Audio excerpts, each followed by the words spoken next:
Hey, welcome everyone. I'm Eddie Harold. Welcome to another podcast of my Life with Breath Expert Series, Applying Breath as Medicine. And today we have the amazing Sandy Abrams with us. Welcome, Sandy. Thanks, Ed. I'm thrilled to be on your podcast. You know, I've watched your career blossom through social media and other channels, and it just really seems like you're hitting your stride right now. Thank you so much. And I don't know if you know this, but you've been a big influence on me. I took your Breath as Medicine course several years ago, I think in the beginning of pandemic, when I really decided to do a deep dive on learning more about the how and the neuroscience and the physiology. And you've been a wealth of information to me. So thank you. Oh, I appreciate your kind words. You know, I'm happy to be out there serving humanity in whatever way God sees fit. Now you've got a little book behind you there. What Breathe to Succeed. Can you give our audience a little bit of background about this amazing book that you have? Sure. It came out in 2019, which might have been a little bit before its time because people still, as you well know, at that time thought of breath as more woo-woo than neuroscience. And then came the thing called pandemic, and people were more concerned about their breath and their respiratory health. And that's where people leaned into the idea of utilizing the power of breath as a catalyst to create their mindset, their mood, their energy, and also boost their health and their immunity. And so Breathe to Succeed came out in 2019, and it's not all about breath. It's about my holistic view on wellness. I've been a long-time entrepreneur, fast-paced, type A, and I had a business in the beauty personal care spa industry since 1993. Had it for 25 years. And that being in that industry really helped me to become more self-aware about the importance of health, wellness. And I had started taking yoga even before that, way back in 1989. And that's where I learned about the power of breath. And when you change your breath, you change your mind, your mood, your energy. And in 2022, I did a TEDx talk sharing that story because it felt so relevant, even though it was way back in 1989, that 3 slow, deep breaths changed my life. It seems so relevant today because the reason that it was difficult for me to probably learn about breath or slow down my pace was that I am wired to be fast. And that was all I knew until those 3 deep breaths helped me for the first time ever feel stillness and the beauty of that pause. And I felt connected to myself and empowered. And I decided to take the power of breath off my yoga mat and into my life. And that's what I talk about in Breathe to Succeed, is my holistic life about utilizing the power of breath, pairing it with powerful mindset tools, mantras, positivity, optimism. So that's where all this comes together, is now, as you said earlier to me, that breath is sort of having its moment, and we've kind of hit that tipping point of people being more interested in, because now we're all wired quickly. Our attention spans are short. We've got constant notifications and all that stuff. So now I feel like everyone needs to utilize breath to reduce stress, to feel better, to boost immunity, and just to reconnect to yourself in small moments. Oh, it's so beautiful and well said and so timely. You know, when I really think back in my mind, when I first became aware of you, I was doing some work for Goldie Hawn and the Mind Up program, and I was talking to a couple of the people on the board, and your name came up, and it was just exciting to know that there was somebody out there, helping parents, teachers, and kids. Thank you. I had heard about you before the mind up. And then when I saw what you had done for them and everything, it was just, it's so inspiring. And I also love your focus a bit more on performance. And I've learned so much about physical performance. And all of those little nuances about that, because as I said, I really focus on more just breathing to feel good here, creativity, clarity, that kind of thing. But I've really been influenced by your advice about physical performance too. Well, you know, we get caught up in the labels. You know, we get intellectually lazy. You know, everybody's an athlete. Okay, your body right now is in an athletic event. Your heart is beating, oxygen is penetrating everything in your body that's alive, it's vibrating. So, your body is never off. Your breathing is, and when your breathing turns off, you've got about 5 minutes, and that's about it. And say goodbye to family and friends. So, it's really something that was in the background, I think, of so many people's awareness.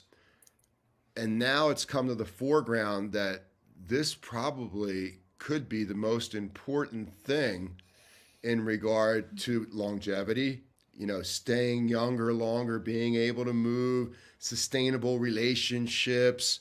I don't think anybody wants to die, and then when you think about the physiology, when you feel a little lighter in your body, doesn't matter what you weigh, but if you feel a little lighter in your heart, chances are your mindset's going to be more open.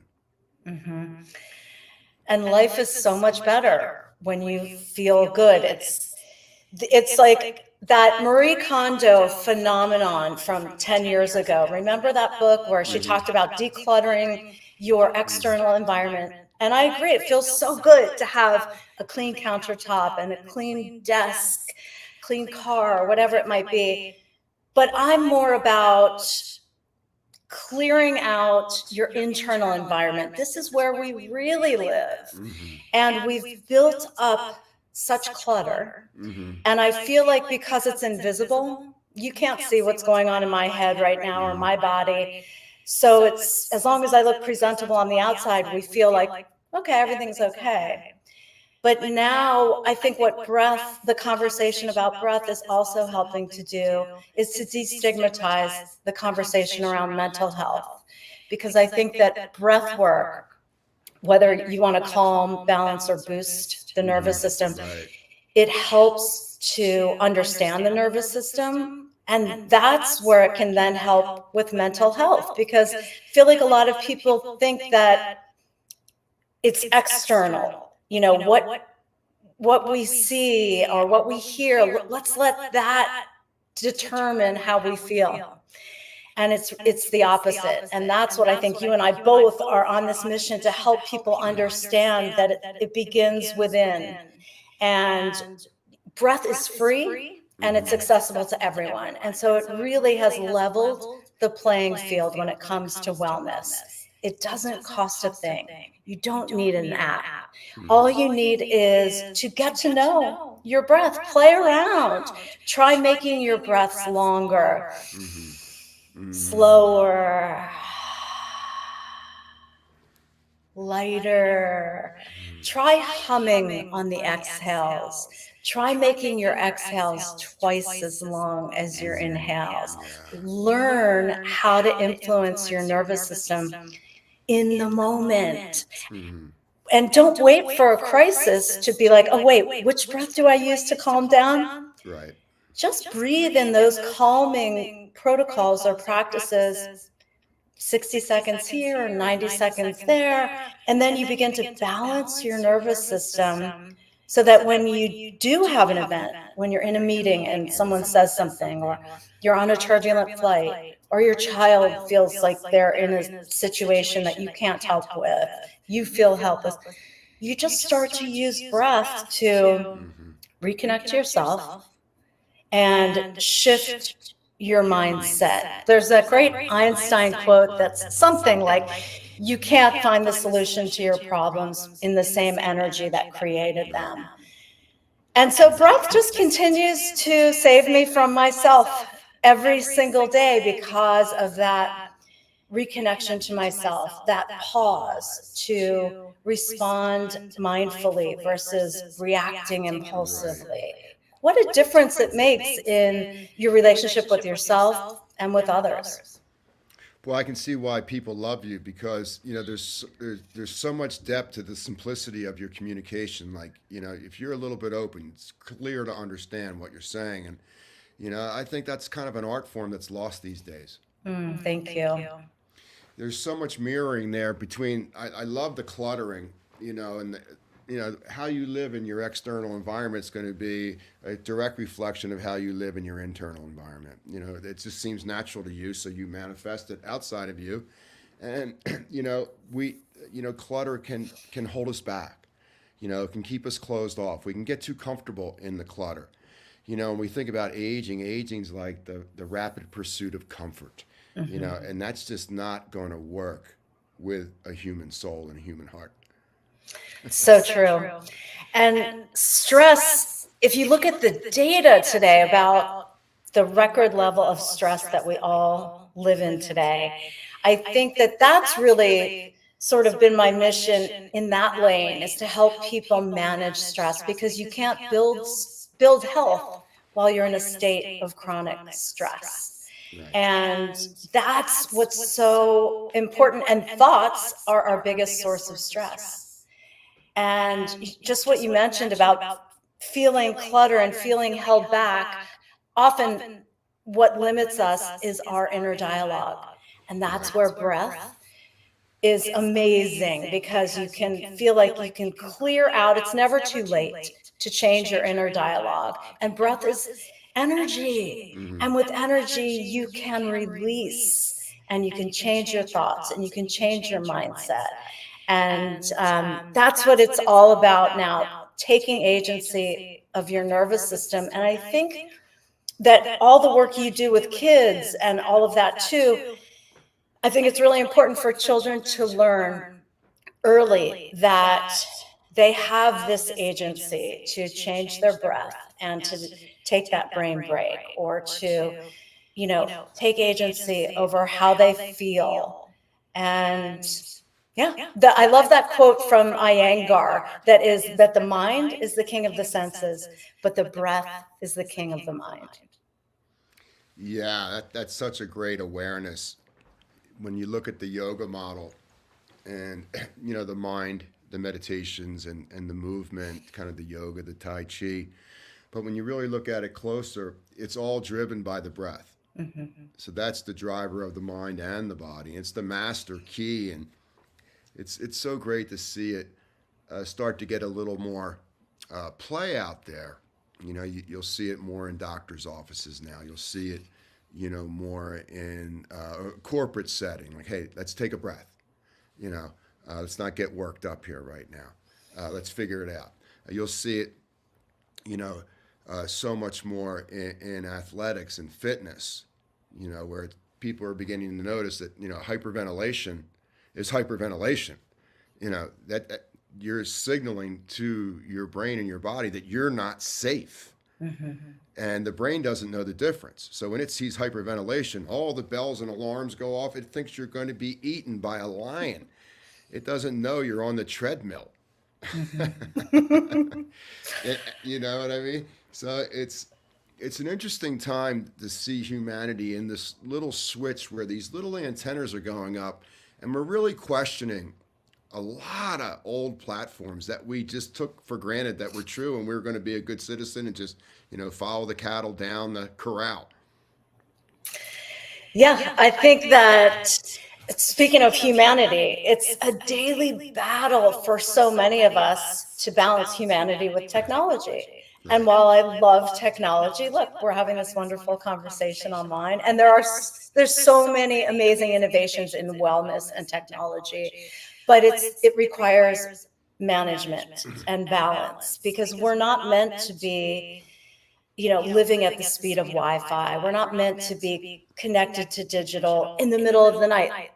People will wake up and go to the restroom and they're grabbing their phone, and it's messing with circadian rhythm, which is a core pillar of wellness. Mm-hmm. And again, that's where breath can come in, where, I'm just as guilty of addiction to my phone as everyone else, but I've found little moments of breath practice where, like in the morning or in the middle of the night, it's just absolutely, I will turn to my breath instead of, I used to turn to my phone much more during pandemic. I wanted some news or something. And so I think it's a matter of people understanding that it's prioritizing. Like in the morning, that physical motion of when your hand goes to reach for your phone, I sort of retrained my brain at one point that means I'm handing over the power to my phone to decide, what am I going to be thinking about for the next hour? I'm not going to let my phone dictate how I feel or what I'm thinking. So for people who aren't practicing breath, I think that's a great time to start a new practice. Is in the morning, just while you're lying in bed, start to wake up your energy with breath, and then decide, how do you want to feel today? What do you want to think about today? What are your intentions, your goals, your priorities? And just breathe into them, feel them. Often I'll just put my hands on my heart and just reconnect to yourself with breath, positive thoughts, and something as simple as coherent breath, where your inhales and exhales are about 5 or 6 seconds each. So simple. What a difference it makes internally. And then you'll notice during your day, as you well know, then everything starts to align better externally too, right? Yeah. It's just mind blowing. As kids, we were trained that, everything was thought and mental recall and mental repetition. And I get it. You were graded on that, and you decided whether you were a good girl or a good boy based on your ability to access your left prefrontal lobe. And that set in motion this whole other set of ideas and strategies about how you're going to perform in the world. And then you begin to realize that it really doesn't matter what I'm thinking. I mean, the doing mind. It really matters how I feel about things and how I'm being, why I'm doing. And if I'm not comfortable how I feel about my thoughts, there's probably something there for me that I might want to take a look at so that I can be more accountable and responsible to myself, my family, my coworkers. We were talking earlier about thoughts, and the amazing thing about thoughts is that you can't see them. I don't know what you're thinking, but guess what? There's something in my body that I can look at, and I can look at you, and I can sense what you're feeling. And I think that's just such a great tool, since we're all on this planet together, is, how does everybody feel right now? I mean, thoughts are great. People aren't going to remember what we said. They're going to remember how we felt together. I love that. Such a beautiful and poignant point, because we do innately have that feeling when people meet in person or even digitally now. You can feel someone's energy, and that's what's most important. And it plays into that big conversation that's happening right now about manifestation. It's about an energy that brings people to help them reach their goals, or the law of attraction. It's all a big conversation right now. And I think the fastest way to change your energy and the way you feel is with breath. And it's been proven with science too. There's, I think she is part of either Stanford or UCSF, Dr. Alyssa Epel. And she has said that breath practices are the fastest, most direct way to reduce stress in the body, period. And that really goes to show that when you use your breath practice, you're reducing your stress, then it makes it easier to change your mindset. And then, yes, you become more comfortable in your skin, in your body, in your mind. And energy it's everything. And that's what I think you're right. We all need, when we're in line at the coffee store or somewhere, we're usually glued to our phone. We don't even see or feel people's energy anymore, because we're so looking down on our phone. And I love to just look at people when I'm at places. And you can see who's by their posture, who's feeling comfortable, who's Right. feeling at ease, who Right. made a choice to breathe or decide how they're going to feel in their nervous system. Right. And I'm attracted to that energy. And Right. so I think it all comes down to making a choice. And like you said, prioritizing the human connection, bringing a smile to someone, exchanging energy just on the go while you're running an Right. errand or while you're passing strangers. Smile. That energy goes a long way. Boy, that is so well said. I don't think I've ever felt better when I just get a smile with another person. Like a total stranger danger, whatever you want to call it. But when you Right. get a smile from another human being, I don't know about you, but that fills me up beyond any word description. Every cell in my body lights up, and I feel I'm connected to some great source. Yep. It's that simple. It is that simple. How do we simplify? Like I'm going through a major breakup. I'm breaking up on my phone. I love And it. it Yeah. just it became so codependent for me. I wasn't really getting anything out of it of any substantial value. And then I was like, well, what am I doing? Like, why am I with this phone so? I mean, it's a great toy. It gives me all sorts of information, but how much of that is a valuable use of my time? I mean, I think the difference between a child and an adult is someone who uses time constructively. So true. And such a very important conversation. I talk about that in my book as well, because Yeah. for over a decade now, really close to 20 years, we've all had that battle with our phone. It's a love-hate relationship, and it needs to be managed. And congratulations on your breakup. I think it's very exciting. It's cheap too. You don't even need a lawyer. That's right. And what a difference it makes, because I too have been limiting my time scrolling social. I like to post something every day about breath only. Hmm. And, but I don't scroll as much anymore. And wow, you can get into more deep work, more creativity. You're more in touch with yourself, with your loved ones. And it almost seems, well, it is such a gift when you're with loved ones or friends, Hmm. and you just put your phone down, face down, or even not even near you. It's in your bag. Like, what a gift it is when I sit down with someone for lunch or dinner or whatever, and they actually put their phone away. It seems rare these days, but you feel prioritized. You feel like they want to listen to you. They're not waiting for the next Right. notification to come. And I think that that's a rewiring that we all are going to need to have. And it's going to take, like you said, breaking up with your phone a little bit, setting some boundaries, and using that time that you would have sat scrolling somewhere to breathe.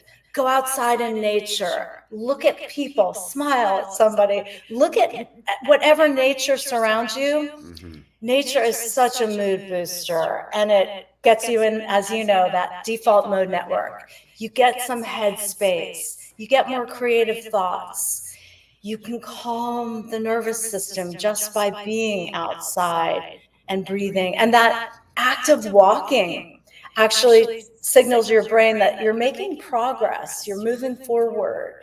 Like, there's so many things that we can do with our time that are better for our health and well-being than scrolling on the phone. So I look forward to hearing about your progress, and what are you doing with that extra time? Well, I'm becoming more conscious. I'm becoming more self-aware. I Mm-hmm. noticed when I was picking up my phone, my eyes were open, but I was actually asleep. Yeah. So I was unconscious while I was awake, and I was like, what's going on here? I mean, I think one of the purpose of our lives is to wake up from this slumber that we've been in, letting go of languaging that degrades the great journey that we're all on, letting go of terms like always and never and straight lines, linear lines, breathing into the curves that life has for us and the curves of the breath. as it moves. There are no straight lines in movement. Everything is curved. And as we raise our vibration in our body, our DNA spins faster and we have a resting heart rate. Then we really are into something well beyond anything I thought life was going to be. Mm-hmm.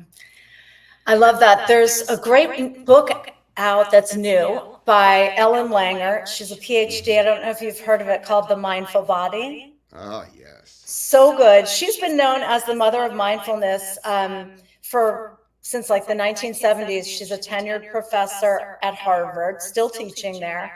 And I love her book because, just like you said, that you're waking up, she says that like basically all of our ills for all of us in the world is from living mindlessly.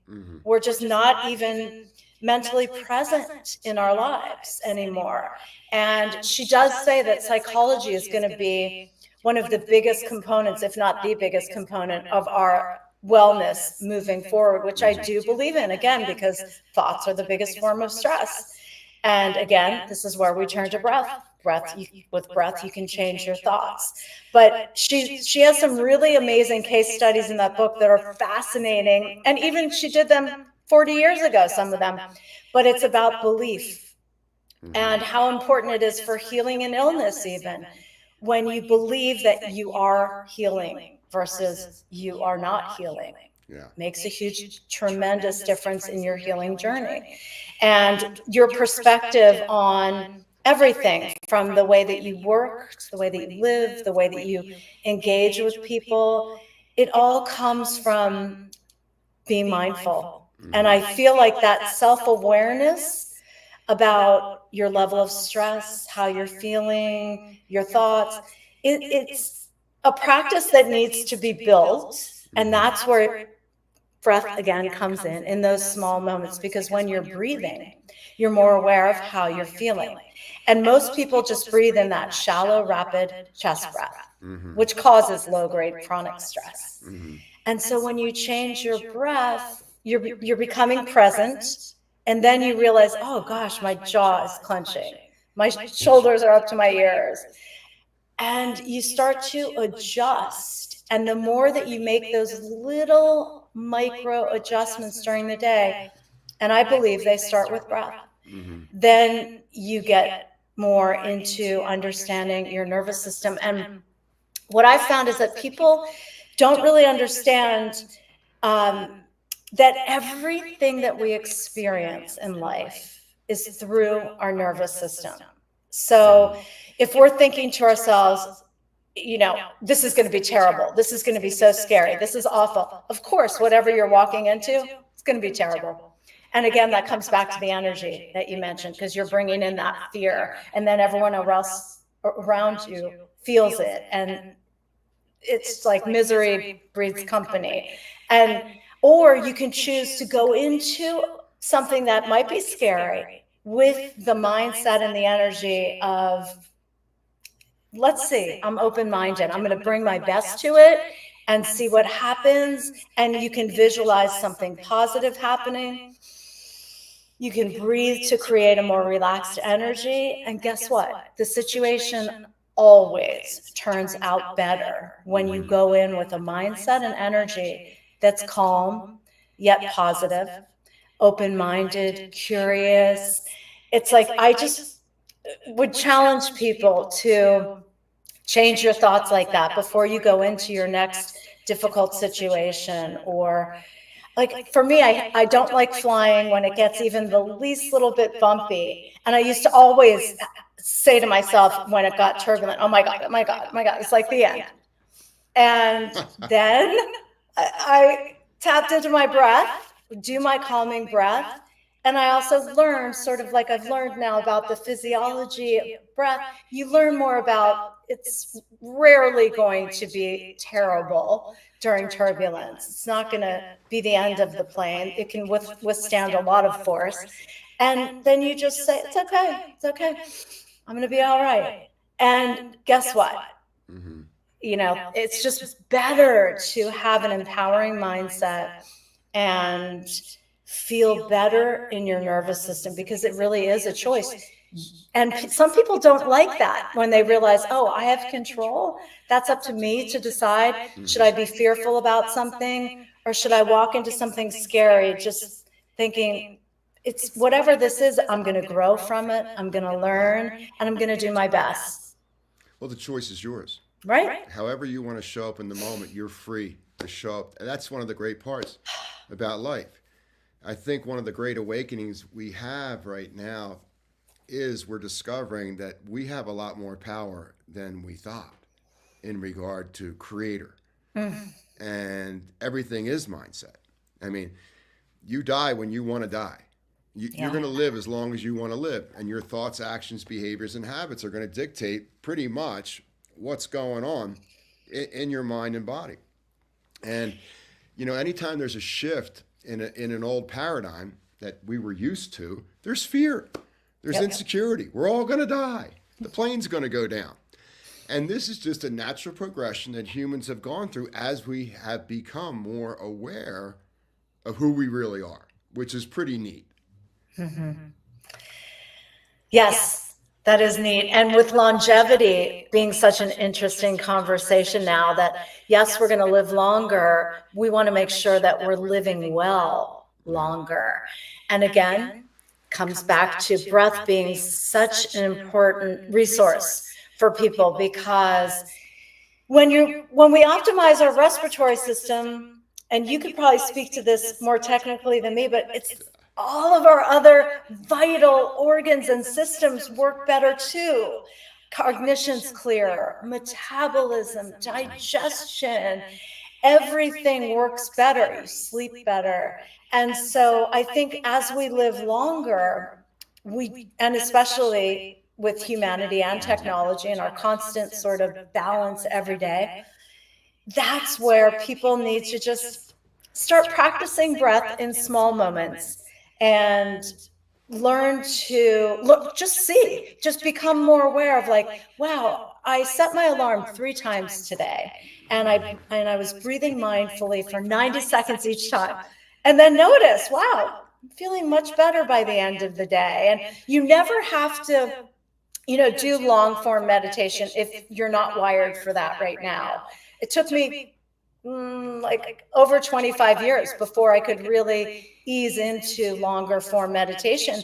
But breath in small moments was enough, where I felt like I had agency over utilizing the power of breath to decide how I want to feel. And so I encourage people to customize breath patterns, breath practices, and to experiment with breath tools that calm or balance or even boost, and even breath retention, and sitting down to eat a meal. So many people I see in the corporate world a lot, you're eating while you're emailing or you're on a Zoom. And it's so important to talk about the nervous system, to shift from sympathetic to parasympathetic, that rest and digest part of your nervous system, so that you can get all the nutrients and the benefits of your food as you digest. And what if you just, gave yourself some calming 90 seconds of breath before you sit down to a meal? Because I see it all the time in the corporate world. People complain about stomach aches, digestion, they have IBS, they have this, that. And I ask about their eating habits. And yeah, they're eating while they're stressed. So it's really just about, us helping educate people on the simplicity of breath and the power of breath. Because and even so with metabolism, but with detoxification as well, 70% of our detoxification comes through the breath. But if people aren't ever getting out of the default mode breath, your detoxification process is really limited. Same with your metabolism, same with your cognition. So yeah, I just find breath so exciting. And I feel like there are tools that I used way back when that maybe I don't use so much anymore. There are new tools now that I'm, in my late 50s that I prefer. There are breath tools that I think help with hormones that women my age are going through. And there's not much research on that. I'm working on that with Tanya Bentley, who's a PhD and has an amazing nonprofit called Health and Human Performance Foundation. So there isn't anything in life that breath won't make better. Can you argue with that? No, it's so rare that we can say, breath has 100% success rate. And what else in your life, has 100%? And when you add it to other things in your self-care routine, whatever that may be, like when you look at breath and you look at some of the peptides that are out there for hormones, and how that changes our entire endocrine system, and how that turns off the aging genes and turns on the youthful genes. We have command over our internal environment, and we can bend all the rules of people told us this is what a 60-year-old does. This is what a 70-year-old does. All of a sudden, you're counting down. Chronologically, you're getting older. Biologically, the only thing that matters is you're getting younger. In other words, in 12 months, you're only aging 6 months. That's exciting. And it can all be measured through your telomere length and DNA methylation. So, we're on the cusp of medical breakthroughs. There's cutting edge physicians out there. Like when you go to their office, you're going to get your tests and you're going to get your biomarkers, but you're going to get red light therapy. You're going to get different breath work. You're going to get peptides. You're going to get all sorts of IVs and supplements. You're going to find out what gene mutations you've been carrying your whole life, which aren't serving you, and we're going to supplement those. And we're going to turn those genes on. And we'll support what isn't working. So we're on the cusp of, longevity where, people who are going to be outside of the box for right now, it's not the norm. You're going to see people living, healthy 120, 130, 140. And then when you begin to realize at a young age that you're going to be on the planet for 150 years, your whole mental outlook of how you're going to show up in life is going to be different. You're going to become a good citizen. You're not going to want to rip people off. You're not going to want to be that angry sucker that everybody wants to, whatever that is. So it's going to change how we see the earth, how we see our brothers and sisters, and how we're going to interact with ourselves, because we're going to be here twice as long. Yeah, your enthusiasm is contagious. It's exciting. And I think I love what you mentioned about holistic. There are so many amazing wellness tools, from the red light therapy, the salt therapy, Right. All of these holistic wellness modalities that go along with breath and self-awareness are really accessible these days. And while medication is needed for some people in some situations, just even, breath work is a great supplement to mental health medications or the obesity medications that people are on now. Breath is just so supplemental to whatever else is happening with someone's wellness journey. That's what I love about it too. There's no side effects. Exactly what you said. It's like 100% of the time breath works, unless it doesn't, and then you're in trouble. But when you're using it mindfully, it's a great supplement. And if you look at how customized and individualized people's food and diet choices have gotten over the past 10, 15 years, I feel like that's, the way that we breathe is also customized now, and it should be individualized. For people who face anxiety or panic disorders on a daily basis, it really helps if they add in the calming breath tools. And it can supplement medication and meditation or whatever people are doing. But I feel like if breath came in pill form or in an IV or something, it's like it would be prescribed a lot more. But it is rare that people will go to their doctor about stress or depression or anxiety. The doctors aren't yet really asking, how's your breath? Well, they're not trained. They're not trained. In medical school, they're not trained about, how breathing affects your gut health and how breathing affects your blood pressure and how breathing affects heart rate and how breathing affects diabetes and how breathing affects your neurobiology. Now, they're taught all sorts of great things about medical interventions that are might help short term, but it's not a lifestyle. No. You know, what we're teaching is lifestyle, self care, evolution, growth. Yep. And it's just, I like to say that like a calorie isn't just a calorie and a breath Right. isn't just a breath. Quality matters. So you're not going to eat sugar all day or white bread all day long. The same way you shouldn't just be breathing in the shallow default chest breath. It's quality that matters. So, you know, when I was younger and I was learning about breath and getting educated and trained, you know, the people who taught me were yogis, and they were really, you know, super still and calm and didn't react to emotion in a kind of knee-jerk type of way. And that was all great for me. It was a great thing for me to model, but, you know, I'm a super energetic guy. You know, everybody thinks, you know, I'm super calm and, you know, all that and whatever. I don't want to interfere with their perception, you know, but inside, you know, I think I'm just like you. I'm pretty rambunctious. There's a lot going on in there, you know, and, you know, when you started to work with breath, like, how was it for you when you began to discover, like, for lack of better term, stillness?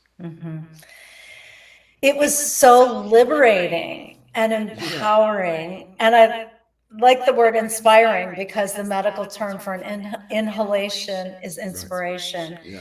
And that's really how I felt when I began to feel stillness. It was like that, like I could hear the music in the background of my mind and body. And it's so empowering to tap into that. And instead, I was very impulsive and would make a quick decision. I wasn't really in touch with my gut instinct as well as after I learned about breath. And again, through yoga. But like you, I do get a kick out of, because I've been doing this 35 years now, when people assume that I'm just calm all the time.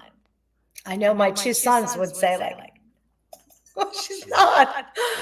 And that's why I say, like, it's not something that you can master unless you are like a monk living in a monastery on a hill somewhere. Otherwise, like, our modern lives are so full of stress and just distractions and everything like that, that it's not, you can't master the nervous system day in and day out, but you can manage it. You can manage it. And it begins with self-awareness so that you realize those physical manifestations of stress. So like we know, because we're fast-paced, maybe our heart starts racing a little bit more, or for me, my jaw's clenching, or I can feel some pain in my shoulders.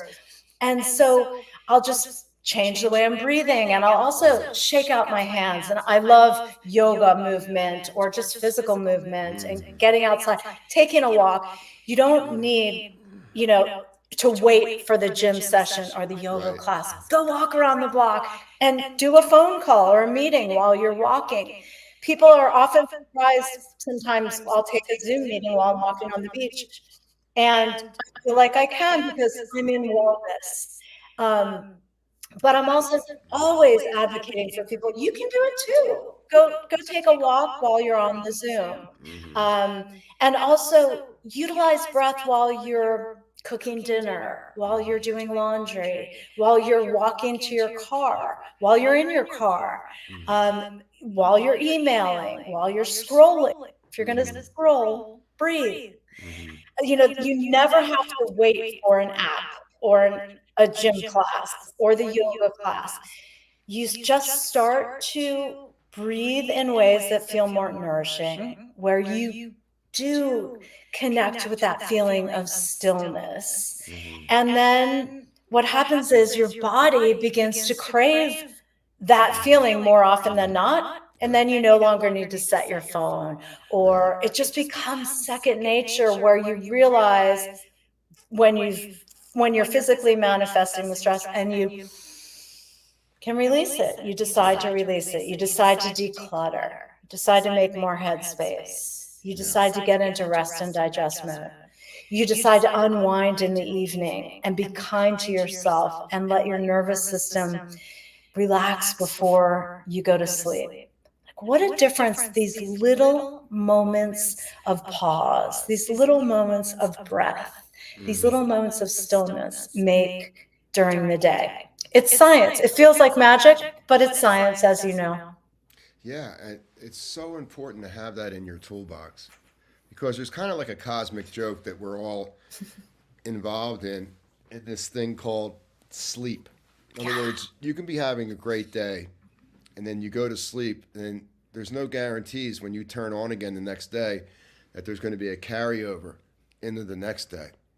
Like it's constantly causing us to pay attention, to reevaluate, to pause.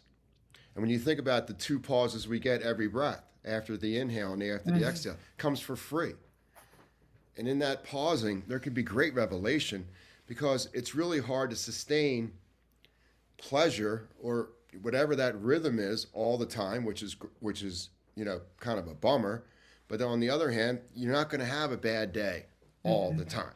When we shut down and we go into wherever we go, something seems to happen where our rhythm changes slightly or something changes so that every day is a new day.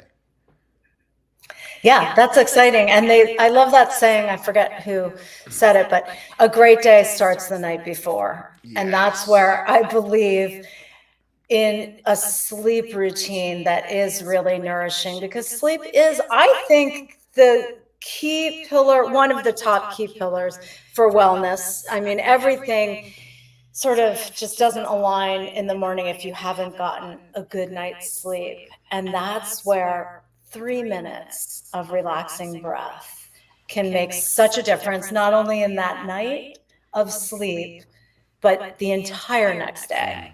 And if you're off one night, it's okay. But I think the science shows that after 2 or 3 nights of poor sleep, that's when you start to notice your cognition's a little foggy, you feel a little impatient and frustrated and just not good. So it's important after a night or two to recalibrate and correct, because, sleep is really key to our health and well-being and longevity. But lung capacity has also been shown to be a recent biomarker for longevity too, right? Right. I mean, lungs are so given short shift in regard to all the interactions it has for our gases and fluids and how they move in your body. And where there's movement, there's life. And where there's not movement, we have problems. I mean, the lungs are the largest organs in the body. And the Creator gave you 2 of them for a reason. I mean, it's about wake up and wake up when you sense stress. I mean, don't wire yourself to get used to negative stress. And that's just how it's going to be, because somehow I have a sucky happy gene and everybody else on earth is happy but me. And I'm going to have this big pity party. And, maybe you need that for a day. But that's not any way to live. It's not.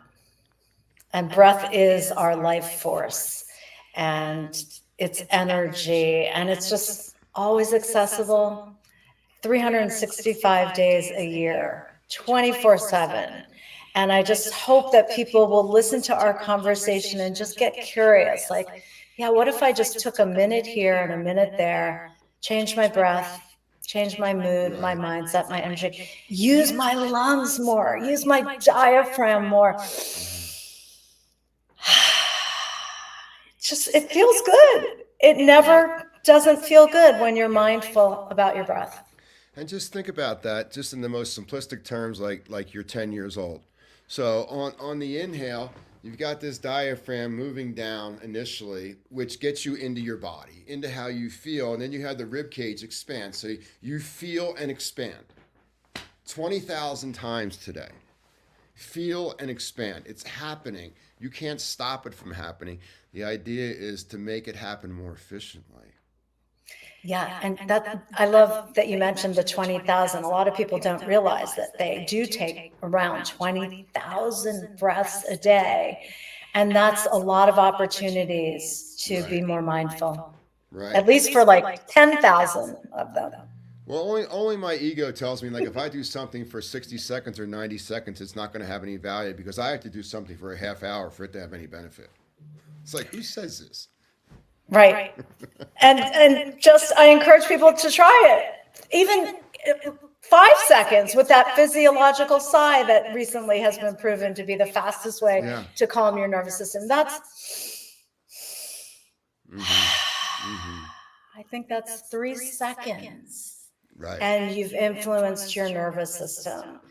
Breath, I really feel like it is the love language of the nervous system. Yeah. And it just takes people getting to know something. And then, and the humming breath is one of my favorites over the past, I don't know, 10 years or something that I learned in yoga. It's called bumblebee breath, which is inhaling through the nose and then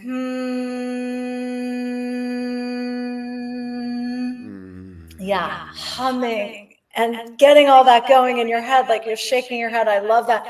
It also does clear headspace for me while it generates that nitric oxide in the nose.